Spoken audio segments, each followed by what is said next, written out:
അച്ഛയും കുട്ടിയും കൂടി കിടന്നുറങ്ങുക കേട്ടോ. എവിടെ കാലിത് ഇതുണ്ടോ ഒരുത്തി പുതപ്പിൻ്റെ അടിയിൽ.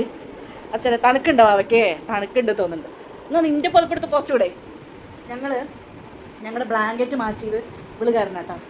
കാരണം വലിയ ബ്ലാങ്കറ്റ് ആകുമ്പോൾ അവൾക്ക് നടുവിൽ കിടക്കുമ്പോൾ എണീക്കാൻ പറ്റില്ല. അപ്പോൾ ഞങ്ങൾ 2 പുതപ്പാക്കി.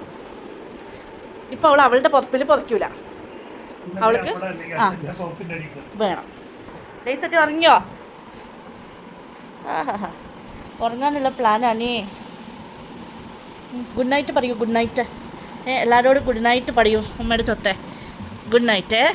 അമ്മയുടെ കുട്ടി വാവാവ വെച്ചാണ് വീട്ടിനെ പുതപ്പിച്ച് ഒത്തുണ്ട്. അങ്ങനെ കട്ടിയുള്ള പുതപ്പ് അവളുടെ ബ്ലാങ്കറ്റ് അവൾക്ക് പറ്റില്ല. ഞങ്ങളൊരു സിംഗിൾ ബെഡ്ഷീറ്റ് വാങ്ങിച്ച് പുതപ്പിച്ച്. ഇതിലാവുമ്പോൾ ചൂടെടുക്കുമ്പോൾ അവൾ പുറത്തേക്ക് സ്വന്തമായിട്ട് വന്നോളും. വീണ്ടും തണുക്കുമ്പോൾ അവൾ പുതക്കില്ല, സ്വന്തമായിട്ട് ഞങ്ങളുടെ ഹസ്ബൻഡ് അടിയിൽ വന്നോളും. കുഞ്ഞിമണി ഗുഡ് നൈറ്റ് ഇല്ലടാ.